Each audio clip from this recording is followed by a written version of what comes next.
All right, thank you, Fred. Good evening, everyone. My name is Scott Rogers. This is the January 10th meeting of the Groundwater Advisory Committee. A little introduction as we get started. This open meeting of the Groundwater Advisory Committee is being conducted remotely pursuant to Chapter 22 of the Acts of 2022, an act relative to extending certain COVID-19 measures adopted during the state of emergency, signed into law on July 16th, 2022. All members of the Groundwater Advisory Committee are allowed and encouraged to participate remotely. The Act allows the Groundwater Advisory Committee to meet entirely remotely, so long as reasonable public access is afforded so that the public can follow along with the deliberations of the meeting. The public is encouraged to follow along using the posted agenda. Members of the public who wish to view the live stream of this meeting may do so by going to Northborough Remote Meetings on YouTube via the link listed on the agenda. Ensuring public access does not ensure public participation unless such participation is required by law. This meeting will not feature public comment. Members, when I call your name, please respond in the affirmative. Brian Furman. Here. Diane Goulner.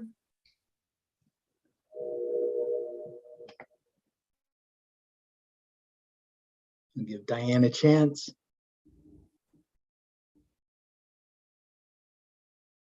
While I wait for Diane, Anthony Zeiton. Here. And Teresa Capobianco. Here.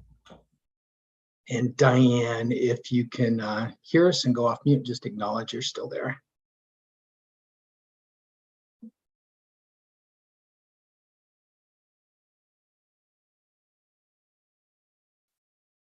And then for staff, we had Fred Litchfield. Here. Thank you very much. Also acknowledge Melanie Rich here for taking minutes of the meeting. All right, let's see if we can get Diane to confirm. There she is. Yeah, finally. Great, we've confirmed Diane's here. Thank you so much. Getting to our first order of business on the agenda.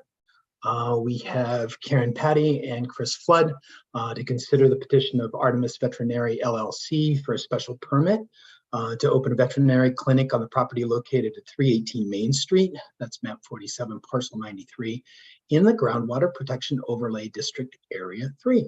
Welcome to both of you. Thank you very much. Fred, you want to set the table on this one for us? Sure. Artemis Veterinary Clinic is looking to occupy some of the space at 318 Main Street. The application is for a special permit within Groundwater Overlay Area 3. There are some chemicals that will be stored within the operation of the business that triggers the need for the special permit. Otherwise, a business itself, just a plain business that doesn't have that, would be allowed by right in a Groundwater Area 3. The applicant is not proposing any changes to the outside of the building or to the parking lot, so there's no site work being done. Everything is internal, and the permit tonight that we need to discuss is about how the operation of the business will work and what safeguards we might need to recommend to the special permit granting authority for the issuance of the special permit in order to make it safe for our groundwater supply. So with that, I guess let Chris kind of introduce himself and the applicant and kind of run us through how the business will work. And then we can get on talk about the nitty gritty of the chemicals and how we're going to protect the groundwater. So good evening to start. My name is Christopher Flood. I'm an attorney from Marlborough, and I'm representing Karen Patty. And Karen's also on your screen, and she's going to hopefully open a new veterinary clinic at the building at 318 Main Street. And Fred, I know that you had asked us to provide a list of all possible hazardous waste and chemicals that would be used. And Karen updated it again today with the location of where each of the chemicals will be stored. I just want to make sure you got that because I think we both sent it to you today. I did, and I appreciate you both sending it on, and Karen had sent something over the weekend as well. And I've been looking at those, and I just will need to confirm with you. I didn't share that with the board because there was a couple of versions, and I've now got quite a stack of paper that I was trying to simplify roles for the groundwater committee. But I think that the crux of it is the amount of chemicals that you have is the maximum I saw was like 17 gallons. I don't think it even it might even be less than that with the last version that you sent me. And what we want to do is have the actual list, the volumes, and the cabinet, the specifics of the cabinet itself, model number, that kind of thing, that we can look for and actually indicate in the permit. We will, once we agree on all that, we will ask the committee if they would be willing to recommend approval, provided I can verify the actual list between now and when the ZBA meets. And if they're agreeable with that, I think we're in good shape. So I don't know. There was a couple of things you had given me a lot of information, so I appreciate it. And I did go through it all. The MSDS sheets, what I was looking at, there's a section 6 that talks about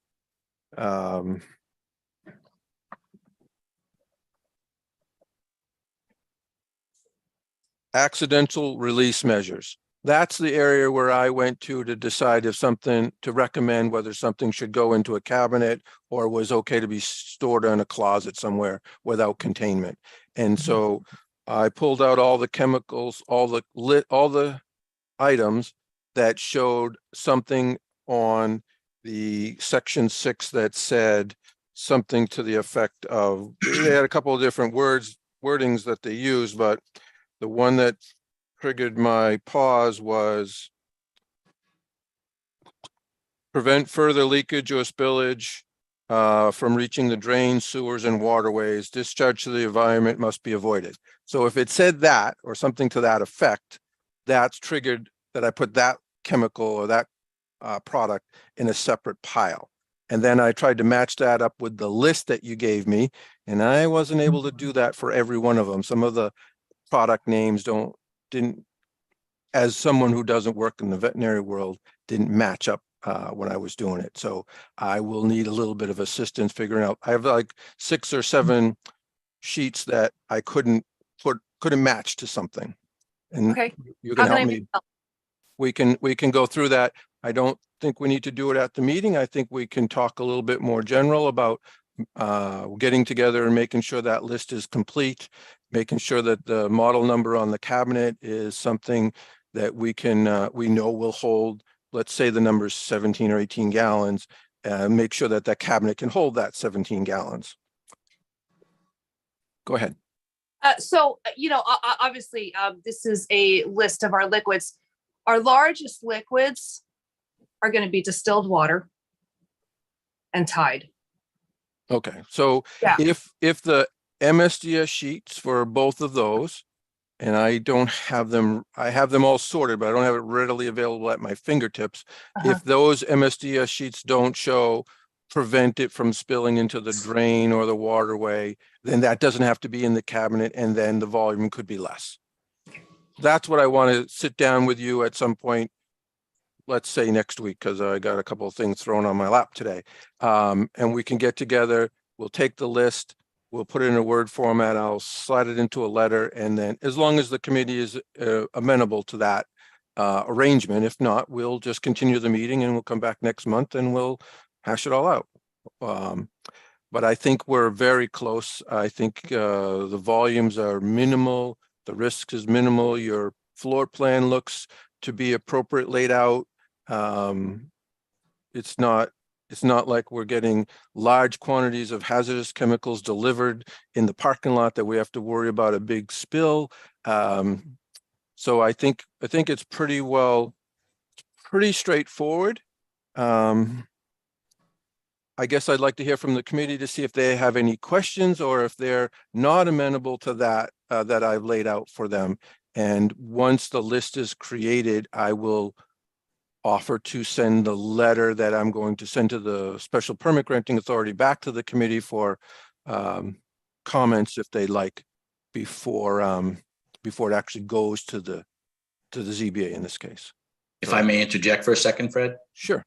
So on the new the list that we gave you today that Karen put together, we did try to add a location of where each chemical is stored. So for instance, some of these things are used when she's conducting surgery. My understanding is of all of those are in self-contained jars or sealed canisters, and usually require a needle to go in to pull it out. I'll let Karen explain it better than that. So we tried to give you an understanding of where all of these different chemicals will be used in her practice as a veterinary clinic. Most of the medications that we use that are considered hazardous chemicals look like this. You know, it's smaller than a bottle of aspirin, and it does have a rubber top that has to be punctured. All of these are also allowed to be dropped. Oh. They're made that way on purpose. Thank Oh, goodness. so they're not glass. I thought they were glass. Oh, they are They are glass. glass. They're Oh. just very thick glass because things drop. They do. I drop That's things. what we worry Yeah. about. Yes, as you should. But yeah, so this is the kinds of things that we're talking about. Yeah. Okay. Then we're in agreement, I think. And I think the only thing the cabinet needs to have in it is all the items that can be stored when they're not being used. So you don't use that chemical every day. When it's not being used, it's secured somewhere safely. The cabinet or the lockbox. lockbox, one of the two. I think we just need to create a list of which ones are going to go in there, and we want to pare it down so that the cabinet's not any bigger than it actually has to be. I don't need it to store distilled water if there's no hazard to distilled water spilling. And if that takes that 17 gallons and makes it 5 gallons, even better. And then the cabinet is smaller and can be stored, under a table or something where it's less obtrusive than, big, massive cabinets that's taking up a whole closet or something. So I guess at this point, I'd like to hear from the committee if they're okay with that thought process, so that I can tell if we're going to proceed or if they want us to get all this ironed out before they feel comfortable making a recommendation. Yeah, quick question on that then. So in the application itself, like pages 8 through 21 or so had the list that are pretty much the medicines you use or the cleaning products that are used. And if even with the updates, it was still pretty consistent with that list is what we're talking about in terms of the rows. And we just need columns to indicate the quantities and where it's stored. Yep. The list that came initially, I reviewed, and there were several things that had caused me pause because of about the spill release measures that I had talked about. The list over the weekend came back with quantities, volumes of each product. And then I indicated that I still had some concern about the cabinet and some of the MSDS sheets. And then the list got revised again to have not only the volumes, but the hazard level and also the location within the floor plan as to where that would be stored. So again, if it's amenable to the committee, then I can work with them and then send you all what we've come up with for the final list. But it is everything. They haven't added anything. Some stuff may have been taken away from that list that was originally submitted. I did spare you all the 400 to 500 pages of MSDS sheets to go through, but I did go through them. I did put them in different piles, which ones were a concern to me and which ones were not, based upon that item 6 or toxicity level or exposure to staff or safety personnel in the building. So good stuff. Any comments or questions from other board members or committee members? Yes, Teresa. Thank you. Is there a procedure in place, or do you have a plan for what you're going to do with animal waste on your outside area? Animal waste, we treat just like we treat our own animal waste, and it goes in the trash bag and trash. Okay. The animals will be in one specific section. The property used to have a daycare facility, and in the back was a fenced off area, and that is going to be part of the veterinary clinic. So any animals will be escorted out there. monitored, cleaned up, and then brought back inside. So there's no free roaming or anything like that. And they'll be in a confined, basically hidden, because I understanding it's behind the building. So you can't see it from the street or on either side. Okay. Fred, I remember when we had the individual who was looking to do a dog, I think a dog kennel or a dog daycare down behind the fire station down in that area. There was a question as to how the animal waste was going to be disposed of. Is that a concern here in this case because perhaps the volume of animals isn't as great? Well, the procedure, all we were looking for at that time, with that project was a little bit different in that those, I believe, if I remember correctly, those animals were going to be in a fenced-in area, off leash, and kind of being able to spend time out there, not Right. necessarily monitored the entire time. So there was a concern about how much waste would be generated. That doesn't seem to be the case here. They're taken, as Chris indicated, they're taken out, they're monitored while they're out, and then they're brought back in. So there's a reasonable expectation that whatever happens while they're out there could be picked up and brought back in. Okay, and so I guess the question is the anticipated method of disposal of that waste okay with the Yes, fire? Okay. it can go in the trash. One question that leads on for me is there any medical waste that requires separate disposal other than regular trash? Oh, yes, absolutely. So- For example, and that's something that's obviously standard to any clinic, but for example, we have our sharps containers that, of course, these are picked up by a medical waste disposal company, as well as our reverse distribution and our chemical waste, which all has to, and that would be medical waste medicines, especially controlled substances. All of that has to be extremely diligently logged, weighed, verified, and receipted, and then you submit that to the DEA. So there's very, very strict measures that we have to follow for all of that. Not just, for this, but to keep our license. So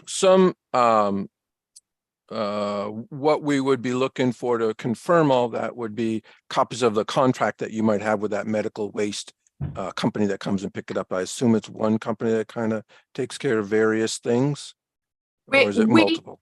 We at the moment have one. Okay. But seeing as since we're right now such a small business, we haven't had to use them yet. Okay.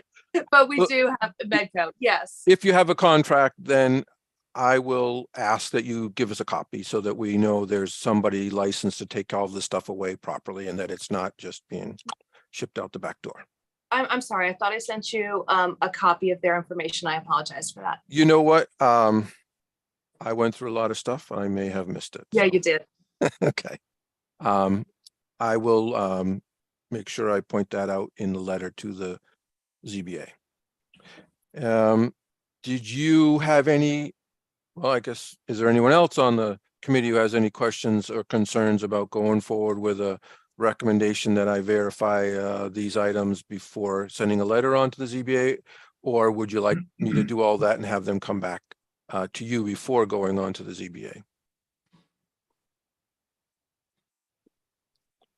Any other members comment before I? My opinion is that, given the comprehensive list of the chemicals that was provided and the other information in the application, I think we can trust and assume that the finalizing the volumes and some of those aspects will happen. I'm comfortable, being able to, based on your finalizing your review, Fred, to move forward and continue with the kind of the draft conditions that you have proposed. Okay. How about from the applicant side? Was there anything else in the letter that caused you concern? The one thing that I think is important for you to be aware of is that there's a condition in our bylaw that the special permit that you're granting would get granted, provided that you get that far, is that the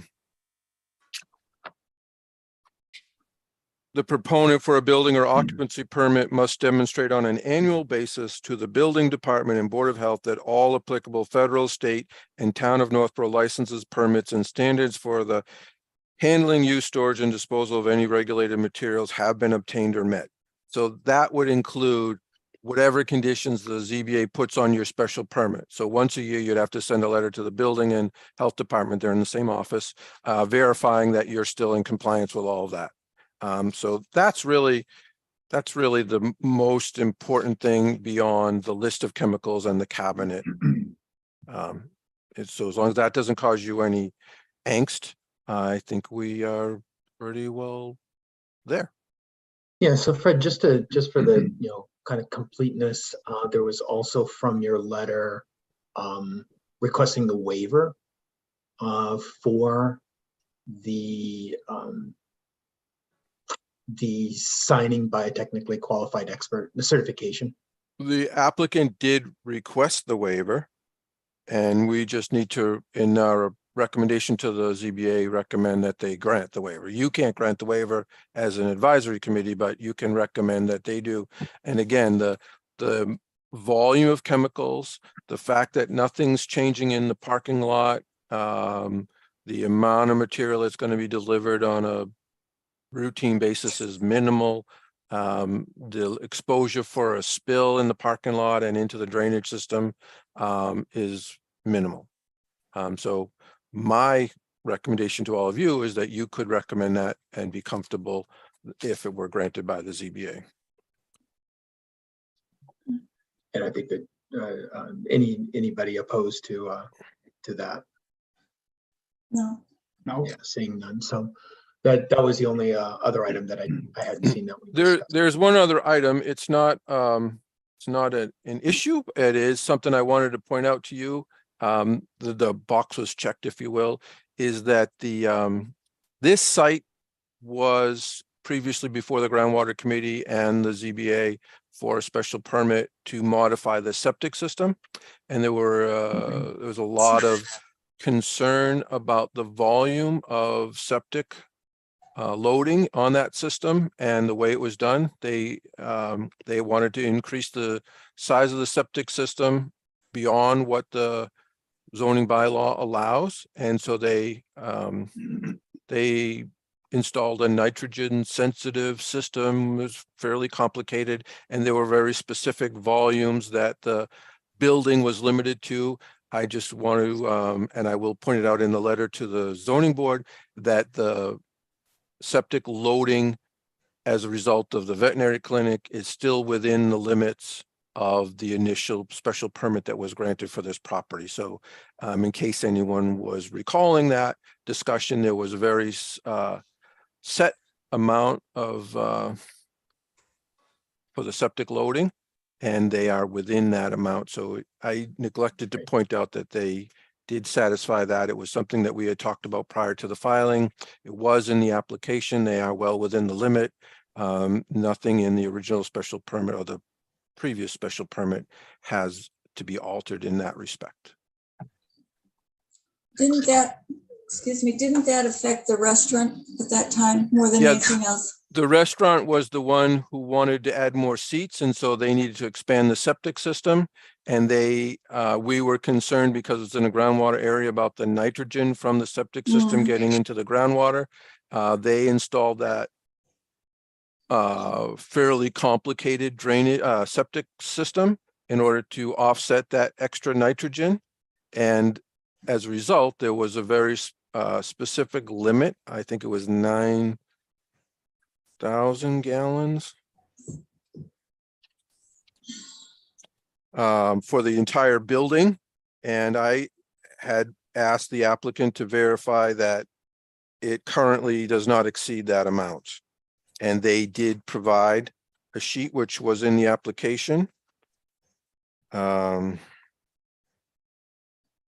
Yep, 9,000 was the maximum available. And to date, there's still a 2,161 gallon per day surplus. So even with the change in tenants there, they're still under the limit that they were originally allowed. And it's just an opportunity when someone new comes in, needs a special permit, for us to verify that everyone is still aware of that limit and abiding by it. I have one last question or comment. Are you going to have any overnight people in your, everybody's in and out during the day, all the dogs? Daytime, it's not 24-hour. Pardon me? It's just a daytime clinic. It's not 24-hour. Okay, thank you. Thank you.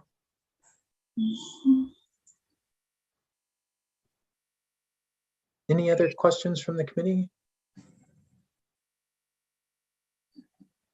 Hearing none.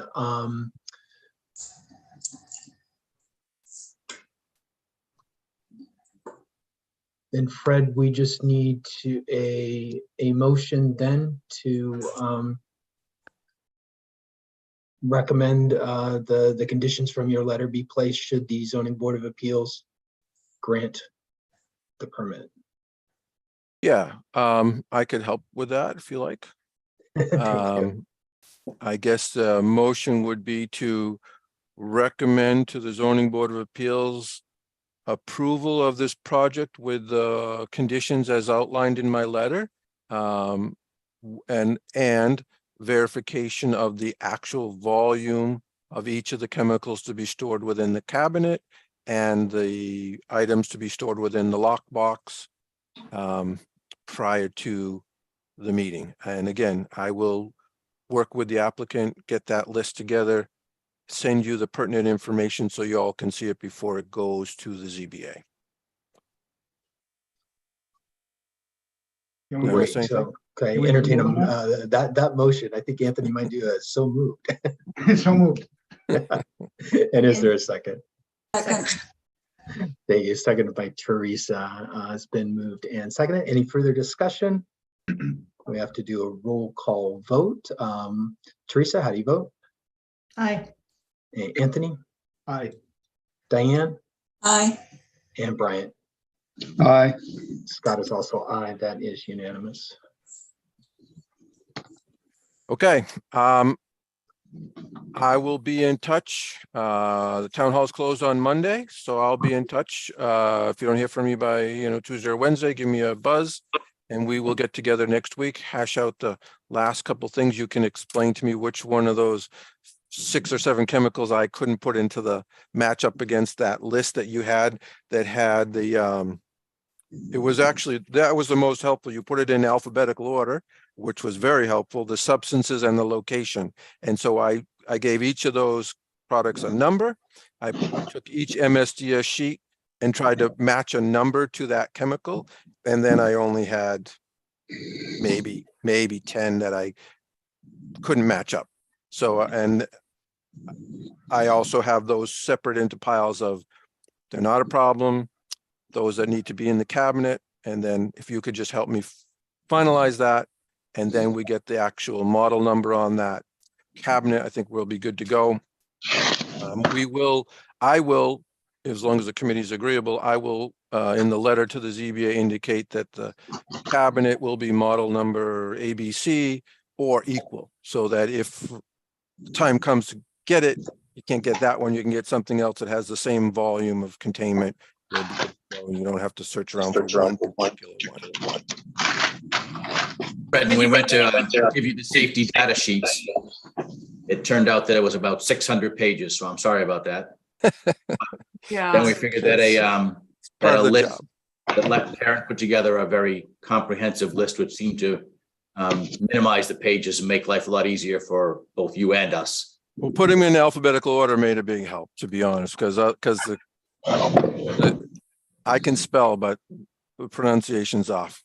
So anyways, I think that we're there. I think the application was thorough and complete. And I apologize for missing that contract, but I must have got shuffled in between the MSDS sheets somewhere. But I think we're good. I'll see you all next week. You two next week. Please feel free to reach out by email. We'll schedule time to come visit with you. Thank you very much. Have a good night. Thank you, Board. Thank you so much. Okay, so I'm going to I'm gonna bring in, I'm gonna take Chris and remove him. Where'd he go? Did he go? Oh, he's gone. Okay, I'm gonna bring in Tom Reardon, Ksenia Flores, and I think this is Chris Flores.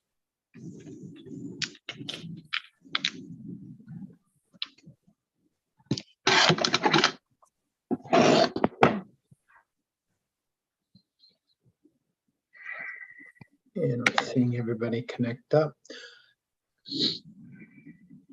So this next on our agenda, consider the petition of Ksenia Flores and Chris Flores for a special permit to open a day spa at the property located at 27 South Street, Unit 3, Map 63, Parcel 173 in the Groundwater Protection Overlay District Area 3. And so, Fred, you want to set this one up for us? I'm sure. 187 South Street is just a couple hundred yards in from Main Street as you head down South Street towards Westboro. It's an existing building with many businesses located within it. The applicant is proposing a day spa, and there are some chemicals in the operation of that spa that according to the MSDS sheet should not be released to the environment. And so some storage, some containment is necessary in order to obtain the special permit. They are not proposing any changes to the exterior of the building or to the parking lot. So it's very similar to the last application, with even less volume of materials that are of concern. So with that, I will let Ms. Flores and Mr. Reardon kind of give you some more details. They did supply a list of products today and some MSDS sheets the other day. My review of the products puts at about a half a gallon of the list that came to me today. There are various creams and masks and other such things that spas might use. I'll let them take it from there unless you all have questions for me before they go forward. No, let's open it up. Yeah, good evening, Tom. Yeah, any response to, you've seen the draft memo that Fred drew up. Any response to those items? Fred did ask for the list of the chemicals. There are about 13. And as he said, it's less than a half a gallon, about 60 ounces. They come in small plastic containers. So none of these are classified as hazardous, but they are recommended to avoid release into the environment. So if you had questions about the actual operation of the day spa, Ksenia would have to answer those. But if you had any technical issues relating to the site or the building or containment, the other thing that was Fred was requiring is some kind of spill containment cabinet, which you would store these 13 chemicals in that cabinet. And I think she probably would want to have some extra capacity depending on how her business fluctuates. Tom, would the extra capacity be for additional volume of the chemicals that are on the list or additional chemicals that might come out? I think both would be the wisest way to handle that, is to have an oversized cabinet. So if there were other chemicals that came along that you wanted to try after they were reviewed and appropriate, or if her business expands, then she might want to have that additional storage capacity. Okay. Okay, I think we can talk about that. And we would locate that on a site plan and submit that to Fred for review. Again, what I need from the committee is confirmation that they're agreeable to have you and I and the applicant work together to finalize the list, get the specifications on the cabinet, and then be able to make a recommendation to the ZBA. If the committee is not comfortable with that, then we'll need to come back next month and finalize it with this committee before making a recommendation to them. But Let's see if there's any other questions from the committee. None for me. Anyone else? Teresa? What is currently in the space, and if there's nothing in it, what was last in that space?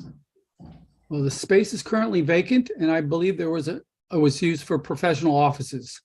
Okay. I think 4 of the 6 spaces are professional offices now. There's also a dentist, and which is categorized as service, and then also the spa would be categorized as a service. Okay. And are there going to be like facial peels or anything involving that type of chemical where you end up with chemical waste, or is it all massage therapy?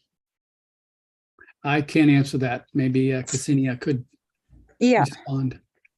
Hi, yeah, I can answer that. No, nothing where the chemical peels will go into the water. Okay. It all goes into what, regular trash, medical waste? Yes. Okay. The only thing that will go into the water is the face cleanser, because everything else is removed by either the cotton rounds or towels, but nothing will go into the water. Okay. Fred, this is town sewer, right? Yes, I believe it is. Okay. Okay. Is there laundry service, or do you do the laundry for the towels on site? Do you have it all taken off and they take care of it off site?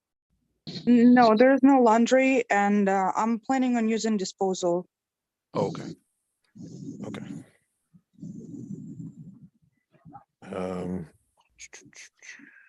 Just to clarify that, if I may, Mr. Chair. So when you say you're planning to use disposal, you're gonna have a professional company come and pick up those towels and take them off site? Or No, they're I'm going to sorry, be I meant disposable, like you're throwing them into the trash? yes, disposable. Okay. Okay. If I will be using towels later on, I will take them and wash them somewhere else. Okay. Any sheets or linens? No, that would be disposable. Thank you. Other questions?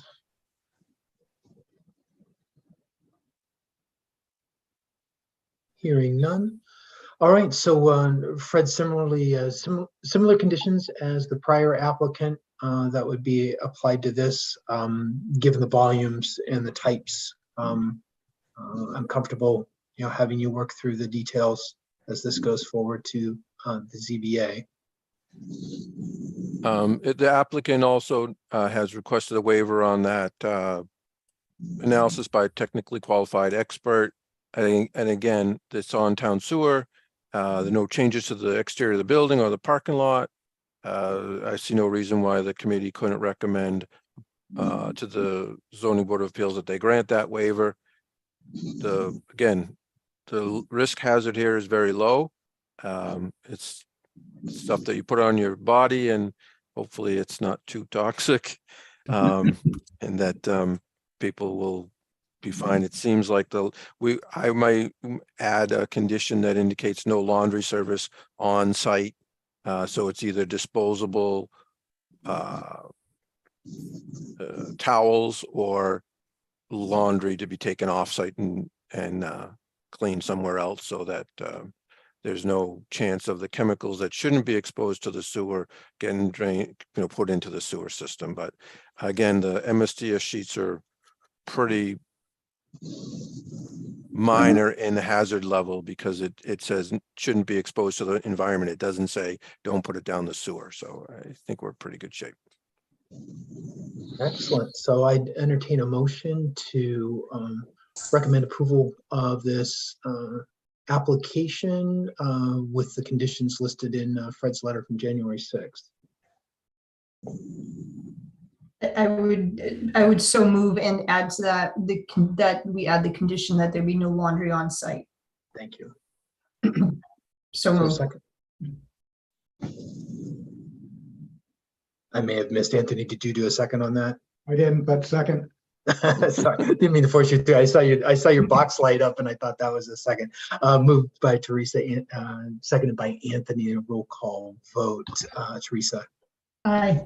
and Anthony. Aye. Diane, Aye. Bryant, Aye. Scott is also an aye. That's unanimous, 5-0.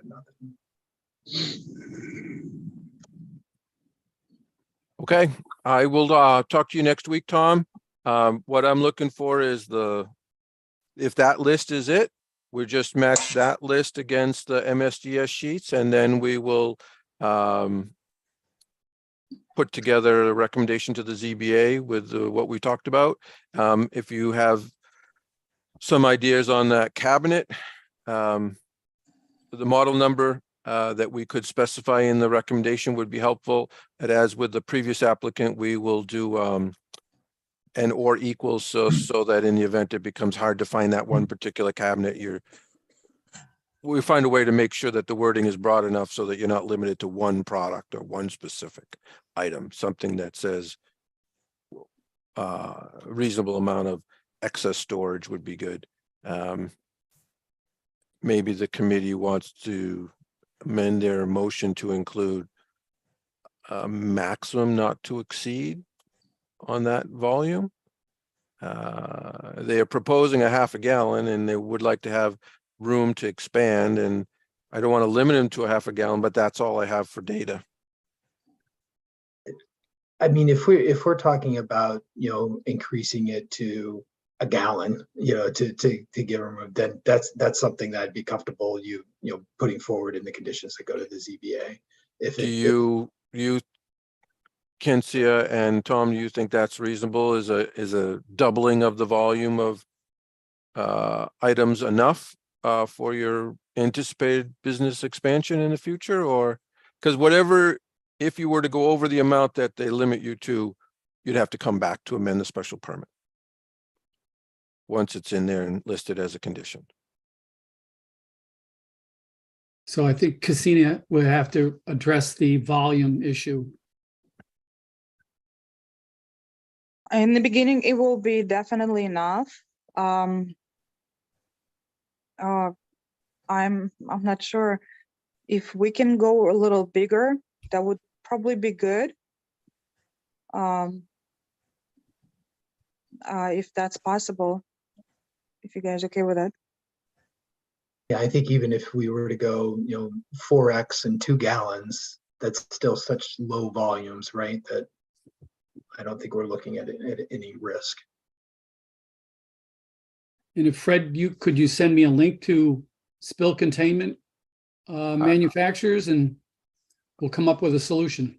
Yeah, I think you might be hard pressed to find a cabinet that only provides containment for 1 gallon. So right. The number could be 4 or 5 gallons even without being of a concern to me. So okay. I throw it out there. I don't want you to have to come back in a year and say, hey, we're doing really well. We've got, a few extra employees in the spa, and we're taking over Northborough, and everyone's getting a facial daily. I want to make sure that it's commensurate with the hazard, not with restricting the business. So I just want a reasonable number. Yeah, are there some fairly common units that come in like 5 gallon or? Yeah, I would think so. My sense is, I can't specify one off the top of my head, but I would say the smallest reasonable one might be 5 gallons. Yeah, so I think that would be our lower limit, the maximum of the lower limit of the things that you can buy. Yeah, right? If the committee were to amend that motion to include a storage of up to 5 gallons, provided that the list of chemicals doesn't expand beyond the products similar to what was proposed.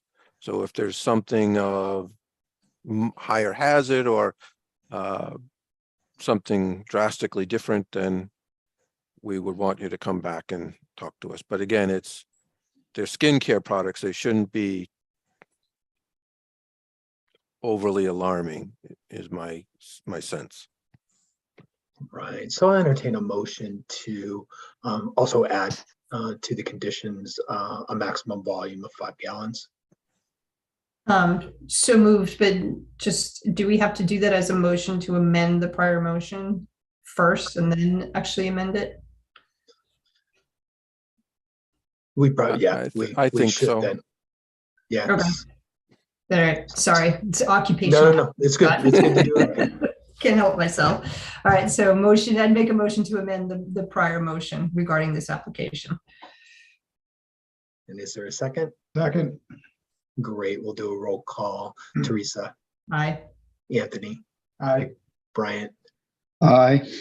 Diane, Aye. and Scott is also aye. So I'll entertain an updated motion. Then I guess I would make a motion to amend the prior motion to increase the volume of permitted chemicals to up to 5 gallons. Is that right? To require the containment to be no more than 5 gallon. Okay. So moved. Is there a second? Second. Thank you very much. This will be a roll call vote as well. Diane, Yes. Teresa, Aye. Bryant, Aye. Anthony, Aye. Scott is also aye. Okay. Again, Tom, I'll be in touch. I'll try to send you something tomorrow or Thursday about the cabinet, where you can find one, and then we'll get together next week and kind of iron it all out and prepare the memo. I will send both of the memos back to the committee just for your awareness of what I'm sending to the ZBA, and then I'll forward it on to the ZBA unless there's some concerns from the committee. Thank you. Great. Thank you very much. Happy New Year. Thank you so much. Thanks, Take Tom. care. You too.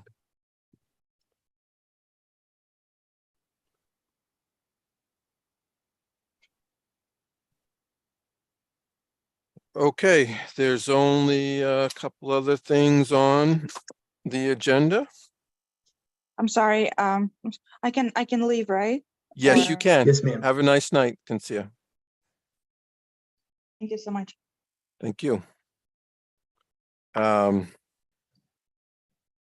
So the minutes, the next meeting date, and then a discussion about the future of the committee. Sounds good. Any comments or corrections to the minutes of October 11th?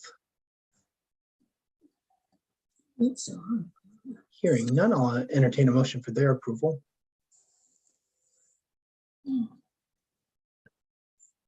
I move that we accept October 11th of 22 minutes for the Groundwater Advisory Committee. Second. Moved by Diane, seconded by Anthony. Simple roll call vote. Anthony, Aye. Diane, Yes. Teresa, Aye. Bryant, Aye. that's also aye. Thank you very much. Next meeting date, if necessary, Fred, you're thinking February 14th? I am, unless that's a problem for all of you romantics in the audience or on the committee. I'm having surgery the day before, so I likely won't be here. If I'm here, it'll be medicated, so you probably don't want me. No Is comment. there a slot in the following week, Fred, that might be open? Any competition? Well, we have some flexibility because I get to host your meetings. I don't need to drag a host in for a webinar. So we have some flexibility there. It's really more about all of your schedules because you are all on various boards and committees. So the February, it could be, for me, it could be potentially later that week. The following week on Tuesday, the 21st is a planning board meeting. But the 26th would be available as far as I'm concerned, or the 27th. the 22nd or the 23rd, Wednesday or Thursday. Or that Monday might be the holiday. When is the President's Day? President's Day is probably that Monday, the 20th. The 20th. So we could, when the Board of Selectmen meet on the 12th or on the 13th, on that Monday, the 13th, Right. I actually will be away myself on the 13th. So we could do it the later of the week, the 15th or the 16th, depending on when the drugs wear off. And or we could meet the following week on Wednesday or Thursday, but Tuesdays are pretty well booked. I slot you for the second Tuesday of the month to avoid conflicts with other boards, but Wednesdays and Thursdays are pretty flexible as far as I'm concerned. But then again, I don't know what other commitments you all have. Any conflicts for Thursday, the 16th? And again, it's if necessary. Oh, it's fine with me. That gives you a little more time, Teresa. Yeah, I should be okay by then. Okay. Let's look towards the 16th then, February, also 6 o'clock start. Okay. And then Fred, if it turns out there is any conflict, let us know. And if your schedule changes, please let Fred know. Yes. Okay, and then that just leaves the discussion about the future of the committee. All right, great. So I think, Anthony, you've been in the discussions with the planning board. I think Bryant, at the Water and Sewer Commission, this topic might have came up as well in an earlier bit. And really, for folks that haven't seen some of the draft language, planning board is looking to update the associated zoning bylaw that both defines the composition of the Groundwater Advisory Committee and indicates that applications that involve the groundwater overlay districts are then forwarded to this committee for review. So in discussing of streamlining and simplifying some of that, the proposed change would remove this committee and have the special permit granting authorities receive the kind of technical evaluation that Fred does directly and not then go through a separate committee for the groundwater reviews. This, as I mentioned, has come up through the planning board as they look at their zoning bylaw changes over the last few of their meetings. It was discussed a little bit at the Water and Sewer Commission. It was discussed last night with the select board. Discussion here tonight, as we want to take that up, planned for discussion in the Conservation Commission on Thursday and the Board of Health on next Tuesday. So an opportunity for the boards and committees and commissions that are the members, the five of us to have a chance to discuss it in their respective meetings. I don't know if anybody's had a chance to look at that draft language, think about the dissolution of this committee, but if you hadn't had some opinions on that, it'd be great to hear it amongst the five of us, yeah, see if there's issues in that dissolution. I have some thoughts on that I shared last night, but before sharing that, I'd like to hear from you all if there's any considerations or thoughts you have on that. When I say I was out on site inspections this morning with Vinny and Greg Young, and I brought the topic up and indicated that Fred does such a good job of outlining things and keeping it constructive so that there's not a lot of wavering and you don't have applicants coming in and throwing their hands up in despair because they don't know what they're doing because everything is pretty much laid out. And then it was brought up to me if, let's say Fred left for some reason, he decided to go live on the moon or whatever, that all that history that he has is lost because there's been changes in not each year, but every once in a while there are changes in the committee. So those of us who have histories, like Bryant probably has much more than I do, good, but you're not getting this full scope of it, I guess is what I want to say. If you had to start all over again with a new town engineer who didn't know the background and everything, and you had dissolved the committee.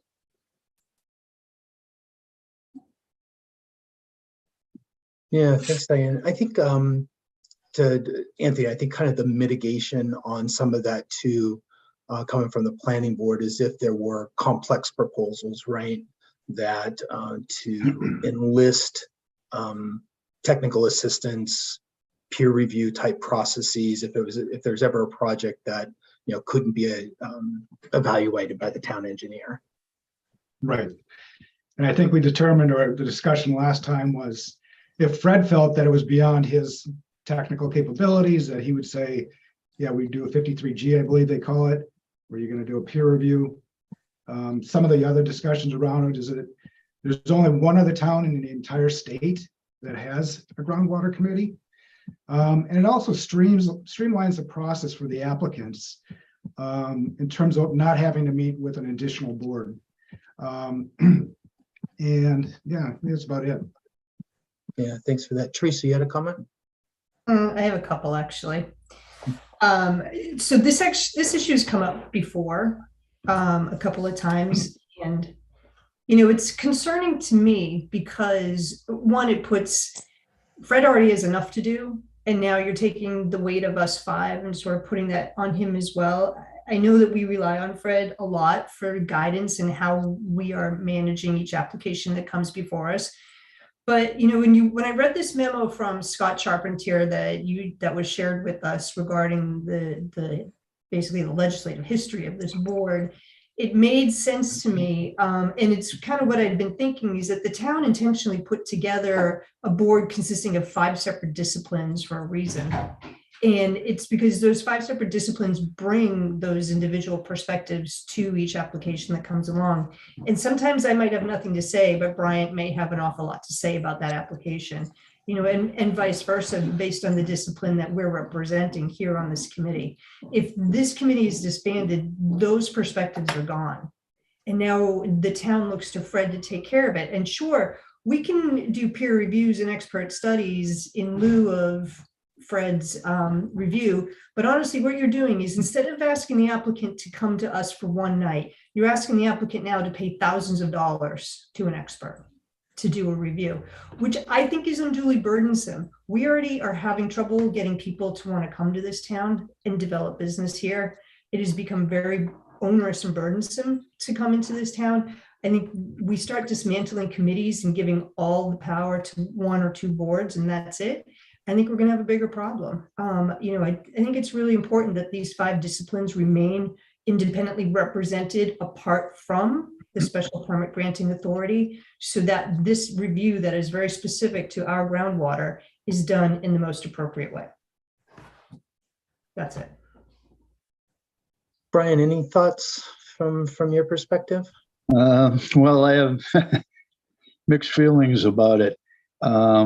I can see the advantage where to the applicant, and sometimes it is onerous, like the woman that just had the spa, to pay an attorney and come in and go through another meeting. And Fred does a great job, and I don't think, I think his input is always very good. And I'm not sure, I can't remember the last time we've second guessed too many things that Fred has done in his review memo. And the original intent was to protect the groundwater supplies in this town because we had our own private wells. And with the build out that's occurred in the last 10 years and the safeguards that have been put in place as far as retention basins and the cabinets and storage of chemicals, et cetera, I don't see where it's as a significant potential problem as it was now that we get all our water from MWRA. And with the Clean Water Act revisions, I can't see us going back and activating the wells that we have. It would be just too expensive. It would just, the economy of scale would just kill us. But I do think when I read the revisions, I'm interested in getting Fred's thoughts too on that. Ensuring that each of the current committee members' boards are informed and they get a copy of the application, or even if it's Fred says, this has a big wetlands impact or a Board of Health impact, to kind of guide it to make sure those boards get it, and maybe he meets with them to explain it,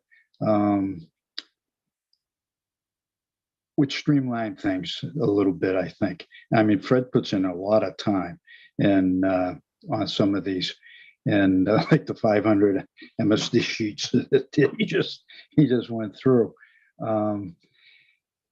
So I have mixed feelings about it. I can see both sides. And I was thinking that, even the larger projects, I don't foresee any real big projects that would need an outside review. I mean, the calculations are such that they don't change. It's just the volumes and the square footage and things like that change. I mean, we're not going to have a nuclear facility proposed or something like that would just be beyond Fred's capabilities. So I'd be interested in his thoughts on the larger projects in particular. If how large is large, and B, the likelihood that they would be proposing something that needed a real extra careful review, or something that we needed an expert in a particular area. I can't envision that, but Fred sees a lot more of it than I do. Well, through the chair, I don't envision the need for peer review to come out of the size of the project. Drainage is drainage, whether it's 100 acres or 2 acres. Still Right. the same concept, same computer models, is just a larger scale. What I see the peer review being important is if the hazard level of what's being manufactured or stored on site is significant. Recently, the planning director and I were reviewing, along with the conservation agent, the proposal for the renovation of the football fields at Algonquin, and they're proposing a turf field with recharge under the field and different material that causes some concern to the environment. They have a PFAS system of putting the water, the surface water, back into the ground below it. And there's been some some questions about how that might impact the groundwater down the road. And so we actually got together and recommended to the planning board that we get a peer review for that portion of that project. Not about the drainage, not about the parking, not Right. about the building project itself, but the impact of how that drainage system under the football field would impact the groundwater, both short-term and long-term. And so that's the kind of thing that triggers the need for peer review in my mind. And so that's when staff would get together and say, hey, this is kind of outside our area. We recommend to the planning board or to the ZBA, whichever the case is, that that we get a peer review done. In terms of streamlining the process, Lori did share with all of you, I believe, the draft of the language. It hasn't really been before the planning board yet, so it's very fresh. She and I just sat down and said, okay, here's what the bylaw says. If the committee were to be stricken from the bylaw, what would we need to do to make that clear, but not take away from the intent of the bylaw in protecting the groundwater supply and the various thresholds that we have, and came up with what you got.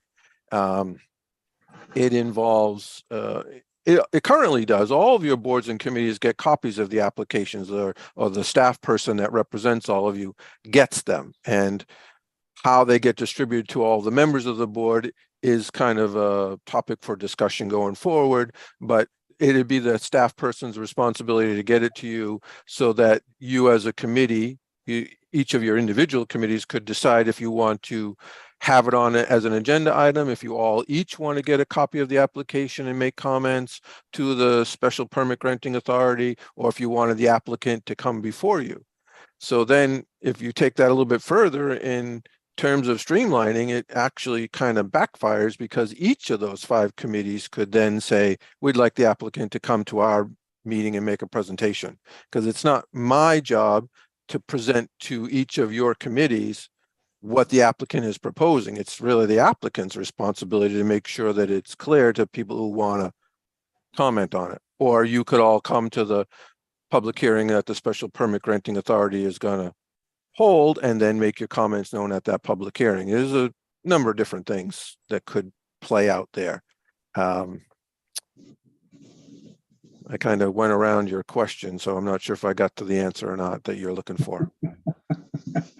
So that's what, as I was looking at this, I was thinking it at 2 levels, right? And so one is, the technical engineering level that Fred handles so well, and that's fine. And then if there's increased engineering or expertise, technical expertise needed, get peer reviews and the such. But I think, Teresa, the way the term you use, the disciplines, right? That each of us represent, it might be financial and administration that might come from the select board. It might be health policy and other elements like that come from the Board of the Health, and Bryant, water and sewer, and Diane, conservation, and Anthony, of course, the planning. So I think that's what I wanted to make sure was considered, is that kind of connective tissue that this committee represents between all those disciplines, and that, severing that connection, right? We have less eyes on an application, and less ability to layer on the expertise we have in each of those disciplines, or our representation of the experts in those disciplines. Fred, I think you bring up a good point, right? If we look at that draft language, and by the way it's written now, copies of the applications, rather than just going to the Groundwater Advisory Committee, and it being reviewed by us in a meeting like we had tonight, it would go to those other bodies directly. And there's the way I read, in fact, for a moment I read it and I said, wow, this goes backwards, because suddenly now all these applications go in front of all these boards, committees, and commissions if they're involved in groundwater. And in some way, they wouldn't need to, the way we have it structured now, they don't, we don't involve the entire body that we represent. And so it is pretty streamlined for the applicants. Now, I don't think, and Anthony, correct me if I'm wrong, I don't think the intent of the planning board was to then have the applications, explicitly farmed out to the other boards and committees. I think they're really looking to consolidate it to be, if the SPGA is the planning board, just to the planning board. If it's to the ZBA, just to the ZBA, of course, with the caveat that anybody can, attend the public hearing. But that was kind of the impression I was getting from the latest conversations. Well, I think I don't know if I interrupted somebody. I think it's important to note that right now, when the application comes in, there are a lot of copies that get submitted to the town clerk's office, and they get distributed to each of the boards and committees and departments for review. How it gets to the individual members of each committee, I'm not quite clear on. I know with me and this committee, I send them all to you directly. I think the copy that comes for the earthwork board, for instance, I just put it on as an agenda item and just say, this is for your information. This project was submitted to the ZBA on such and such a day. And I put it on the agenda as just a line item. And then when they have their meeting, they might say, hey, Fred, what's this? And I tell them that it doesn't need to come before them yet, because that board in particular gets to look at projects at the very end of the process of the permitting process, just prior to construction. But I give them a brief rundown on what the project is about and who's at the time and the status of with the other various boards. I'm not quite sure how the Conservation Commission gets to the rest of the commission, what projects are before the ZBA. It's not as critical because most of the time there's an application submitted directly to the Conservation Commission that's exactly the same as the one that went to the ZBA, but asking for an order of conditions from that board. It's more helpful to, like, the Board of Health or the Water and Sewer Commission or the Board of Selectmen, who might not see a project that's just before the Planning Board or the Zoning Board of Appeals and the Conservation Commission. You might not be aware of it if the staff person doesn't put it on the agenda and say, hey, this is happening, you got any comments? That reach out to the board members that don't typically see applications like this could evolve to something more, and it could be put on your agenda as an agenda item, or it could be a note to the chair saying, hey, this came in, do you want it on the agenda, or do you want copies of the application to go to each member of the board so they can all make comments and we can forward them on to the SBGA later on?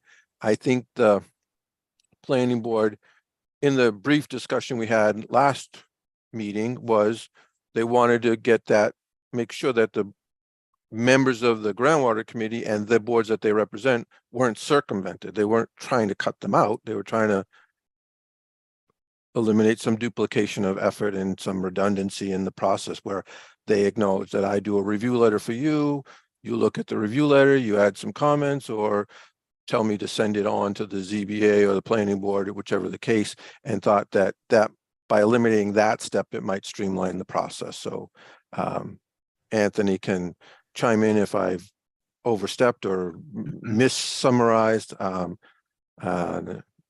that's kind of what I took from it. So it wasn't trying to eliminate all the other boards. It was more of a streamlining of the process for the applicants. Yep, I'd agree. So I guess I was, reading it literally, right? In that, there's, if the applications are going to the, let's say, select board of selectmen, I don't think they're not going to the members. They might, copies might be going to the associated staff or department. So it's getting copies are sent to the department that board, committee, or commission is associated with, but they're certainly not going to the members, or at least once. And so if I wasn't a representative, a member of this committee, I wouldn't see him as a member of the select board. If this committee goes away, then I would really want to see the explicit notification to the boards, the committee, and commission members, as opposed to just sitting within a department where it may or may not, depending on the staff, know what the members might be, being able to bring to the review of that application.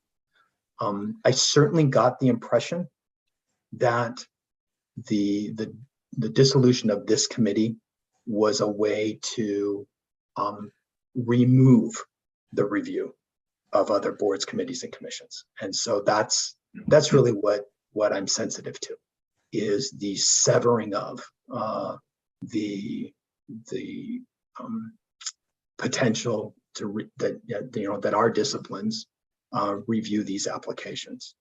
And that's basically the questions I'm going to ask during the public hearings with the planning board, is to make sure that elements of conservation, elements of public health are still able to review those applications as we do now.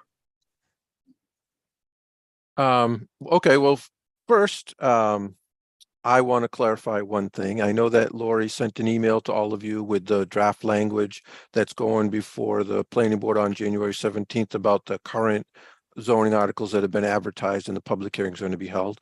And then the very rough draft language that hasn't really been before the planning board yet for the article regarding the dissolution of the Groundwater Advisory Committee they're going to talk about on the 17th. It will be advertised and there'll be a public hearing for that zoning amendment to be held on February 7th. And I believe she invited you all to come and bring other members of the board to that public hearing and share your thoughts. And I think that the discussion tonight is good to have and it goes towards that. So the actual process of when the application gets submitted, the distribution list that we have when an application comes in, goes to the town clerk's office, goes to various departments, goes to all the departments. It does go to the Board of Selectmen. How it gets, where it goes from there could be something that needs to be discussed at the individual board level.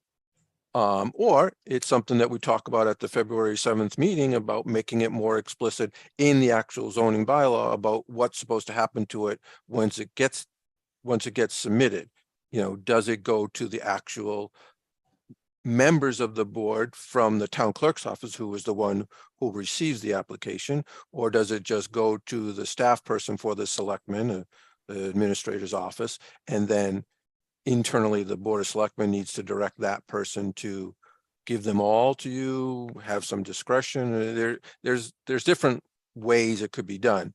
Clearly it could be done better, as not just you, Scott, but throughout my tenure here, the member from the Board of Selectmen who sat on the Groundwater Advisory Committee, and it has been a very common theme from almost all of them that they enjoyed the Groundwater Advisory Committee and sitting on it because it gave them a chance to see projects that were coming to town that they might not otherwise know about unless they went to a planning board meeting or they saw something on an agenda. And that's kind of my point. Yeah, But historically. it's not just they you. haven't come forward, unless we Many cover members of the Board of Selectmen found it to be enjoyable, and some years ago, it was something that was assigned to a junior member from the Board of Selectmen or a new member, and then they would move on to something more, I don't want to use the word more important, but I would say something different. And they would go around to because you have lots of boards and committee assignments that you're liaisons to. This is the only committee where each member sits as a liaison to this committee, is on the committee, as opposed to just being a liaison, sitting in the audience and listening. You're actually a committee member, and it's which I different. think belies its importance then, and that's why I'm putting forward and making sure that each of the impacted bodies consider this and discuss it, because we're not, as was characterized as the last planning board meeting, we're not 5 random people in a hospital waiting room and Fred's the radiologist. We bring professional disciplines to the review of these applications, and there's important work that's been done here. Look at this meeting tonight. Did we add extra things to Fred's technical evaluation? Maybe not, right? But we had eyes on it, and if there was something that was of concern, we would have discussed it from the perspective of our particular disciplines. Teresa, you had a thought earlier. I did. I know that many of the boards have already met and discussed this. Board of Health won't meet until the 17th, which of course is the same night as planning board. So, my board hasn't reviewed it, but I guess it's important to note that the Board of Health has jurisdiction for the most part over private wells in town, as well as the groundwater that services those wells. And there's a lot of them, and I wouldn't downplay the importance of our well systems and the groundwater overlay districts, because those wells still need protection. Our public wells may be offline, but they're not decommissioned.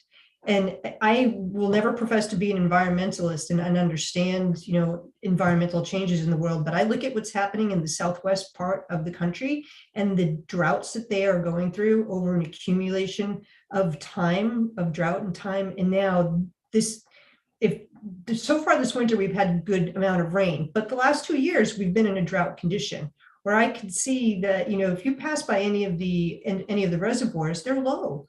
And, I don't want to say we'll never need these wells again. It might actually be more beneficial for us at some point in the future, and who knows when that is, to put them back online and use them than to count on scarce resources from MWRA. And so I think it's important to not discount the importance of these wells when we're talking about, what the importance of this committee is. And that's just, that's what I'm going to tell my committee, my Board of Health next week. That's the recommendation I'm going to give. I think that you leave it into the hands of the special permit granting authority. They don't have the same perspectives because that's not what their job is at that time. I think these five of us bring some different perspective that's very important to the groundwater overlay districts. And if the planning board really believes that's not the case and it's not necessary, then maybe they want to consider just eliminating the overlay districts and decommissioning the wells. I mean, if they think that that's not going to be an issue, I guess they could just go that far and do that. I think that's an extreme perspective, but I don't think that enough foresight's been put into environmentally what could be happening given our weather conditions and the fact that we have a lot of private wells in this town that get affected by the decisions that we make on this committee. That's it. And then I'm thinking back to I agree with that. I have no qualms with that. That's a good position. And it would be more the people with the private wells that would be impacted. Quabbin Reservoir hasn't been less than full for the last 100 years. So we always have that as a public water supply. But I agree that the private wells deserve some attention. Yeah. And I'm just thinking too, Diane, in your comments, you talked about, just the collective experience across all the boards, committees, and commissions. And so, beyond just our individual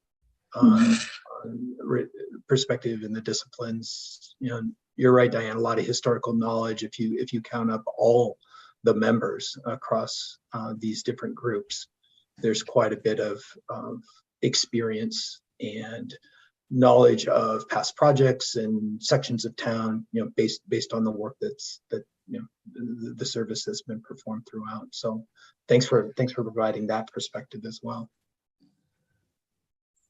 Well, I have to admit that when I first came to town, it was the committee that helped me gain some perspective of how much of a worst case scenario we need to be concerned about when reviewing projects, because it was new for me. It wasn't something that I'd worked with before, a groundwater advisory committee. Most towns have an aquifer protection overlay district with some restrictions.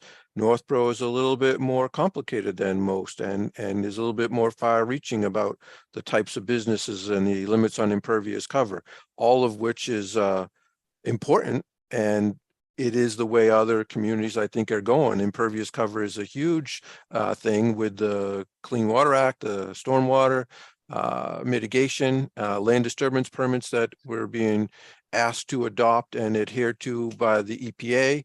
So it's the bylaw itself is important and needs to stay. I think the town would be extremely remiss if they were to do away with the bylaw. The committee, it's not my call. It's not my call. I enjoy working with all of you. I've told the planning board that I think the committee has merit, and I do agree that using a peer review for certain projects that have significant potential impacts is not a bad thing. But I think the committee serves a purpose, and I see no reason to do away with it. But again, it's not my call. And we can go forward from there. It's interesting discussion is brewing for February 7th, I believe.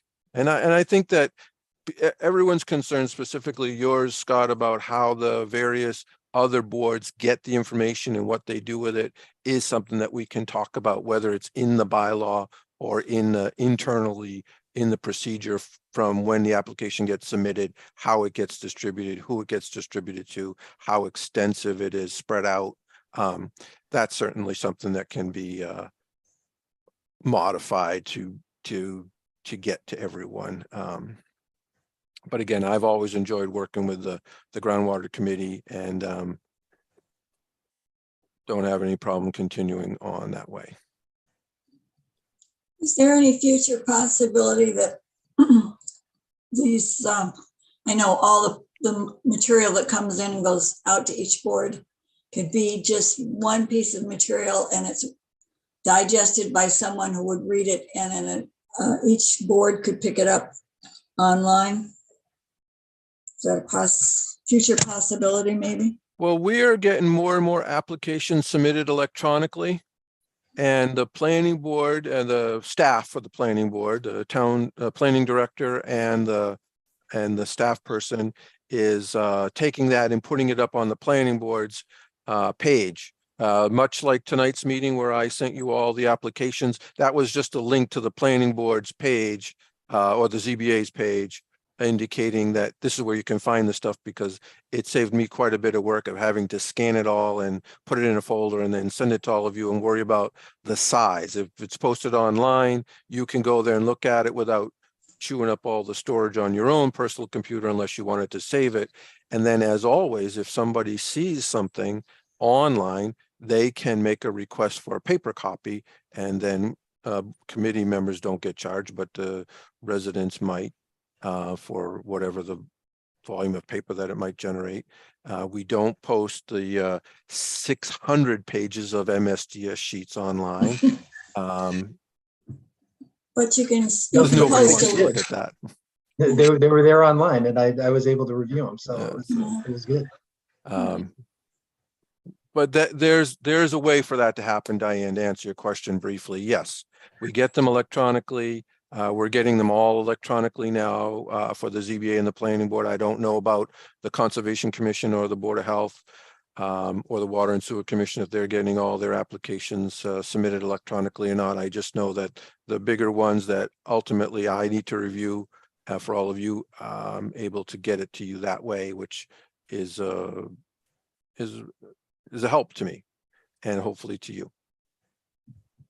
Yeah, I think tactically when we look at updating this particular language, I think we'll redefine what transmit one copy each means, and Yeah. I think we'll talk more about posting and notifying. Yeah.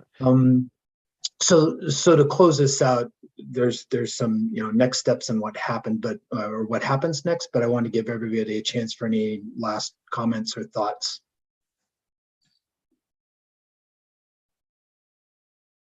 Okay, good. So, what happens next, as we mentioned, there's some upcoming meetings, Board of Health, Conservation Commission.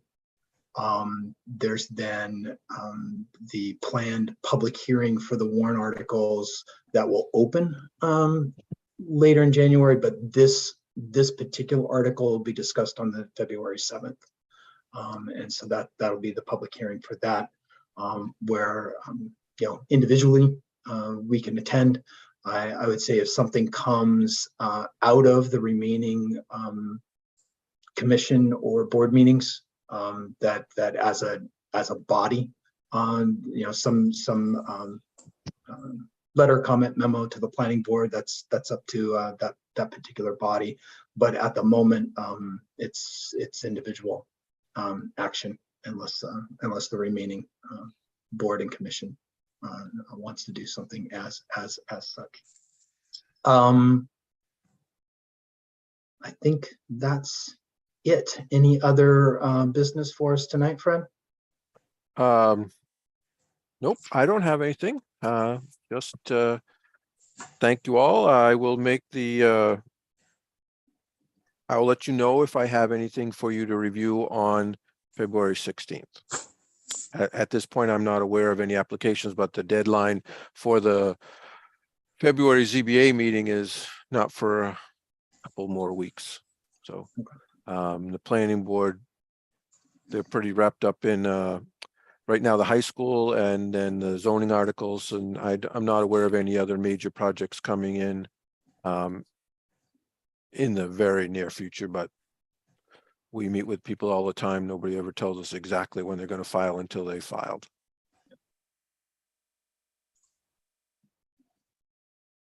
Fair enough. I will entertain a motion for adjournment. So moved. And a second out there somewhere. Second. Second, Thanks, Diane. Roll call vote, of course, to get out of here. Teresa, Aye. Anthony, I Bryant, Yes. and Diane said yes. Thank you very much. I am also yes. Thank you very much for the work this evening. All look forward to talking to you soon. Thanks. Scott. Thank you, everyone. Happy New Year. yeah. Yeah, Happy New Year. Good night, everybody. Good night. Right.